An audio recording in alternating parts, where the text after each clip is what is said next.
Welcome to Estoril, welcome to round 2 of the Motul FIM Superbike World Championship. My name is Michael Hill, this is the Backstage show brought to you once again by Motul. We're starting this show slightly differently. We're here in Parc Ferme, something that we've never shown you before.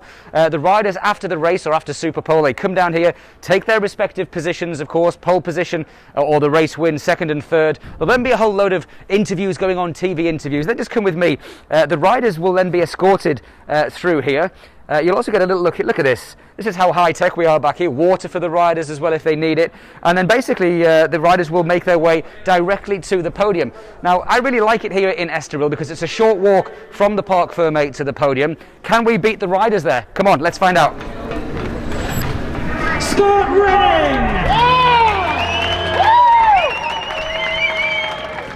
A cracking first race. The riders are just going to leave Toprak, Razgatlioglu. Good job, mate. We'll catch up with you in the media centre in the debrief, but we'll see you in a second. You can see just behind me here, celebration still going on. Jonathan Ray finishing on the podium once again. And of course, a few more pictures going on. A little bit longer podium than we're used to in Aragon. Scott Redding just rearranging everything down there as well. Trophy in the wind. I know, it's a bit windy up here, isn't it? No, feel the trophy. Oh, it's a bit light, isn't it?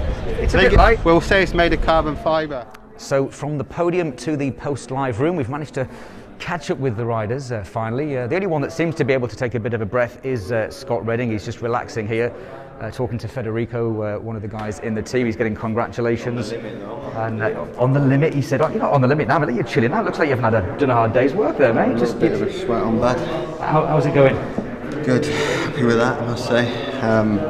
Quite tough leading from the start because it's lonely, you know what I mean? You're only thinking where and when is he going to have a go, because Toprak, you know, is he's so strong on the brakes that you don't know where he's going to have a go, and I kind of tried to predict where he's going to have a go to try and keep myself in front and do my own lines. And luckily I only saw him once when I went wide, and I just saw his front wheel and thought I can't let him pass me now because I probably won't be able to pass him back. So I was happy with that strategy to go out front and lead, but that was a long 21 laps. Well, you definitely sort of kept the pressure, didn't you? I mean, you withstood the pressure, and I don't know if you're aware, was it Jonathan dropped back by about a second and a half, and then when Toprak showed you that wheel, he kind of got on the back. But again, it was for the fans watching, it was intense to watch. God knows what it was like. I have no idea what was going on behind me. I was only thinking in front. You never looked behind you once. In fact, that's something we never see you do. You never really look over your shoulder, do you? No, I used to do it all the time when I was younger, and my dad and my uncle used to really me for it, and then there was a time like you look around again and that's it.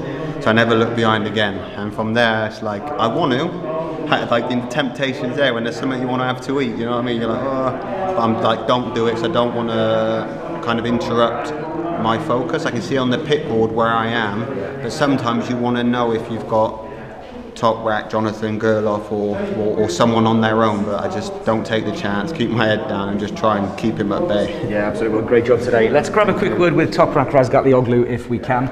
Did you think you could have a go at him at some point? Was there a moment that you thought you could have a go? I fighting always in the race,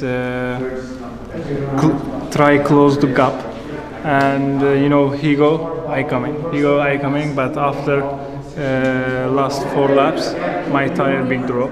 Also, I'm not close gas. I fighting again for P1. I'm happy because again Podium, but not enough for me because this is my favorite track. I need to win tomorrow, maybe. Tomorrow, we look forward to it. Good job. Thank you. Thanks, buddy. Thanks. Well, he said it there. Tomorrow, his dream is to win again at his favourite track, Willie. Well, it's only one guy that is going to want to stop him. That's going to be Jonathan Ray. He's just finishing off with the journalists, and we'll be talking to him next. Johnny, valuable points for the championship. Great race. Your perspective, very quickly? I wasn't really confident to push for a win, but there we were today. I lost the wheel a little bit when Ronaldo came past in the early race. But as soon as I cleared him, I was actually able to catch that group again. But with Toprak, like, where can you pass Toprak? Hell.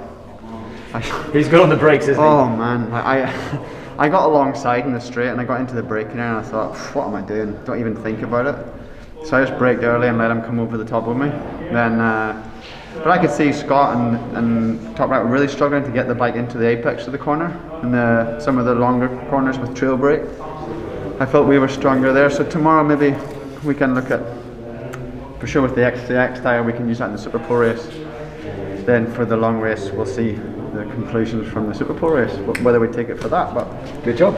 positive day. All right, well, thank you, Jonathan Roode, finishing in third position. As I said, that is all we've got time for in the Backstage show here from Estoril. We'll be back with another Backstage show in Misano, round number 3 of the World Championship coming up soon. Stay tuned, and thanks for watching the Motul Backstage show here in Estoril.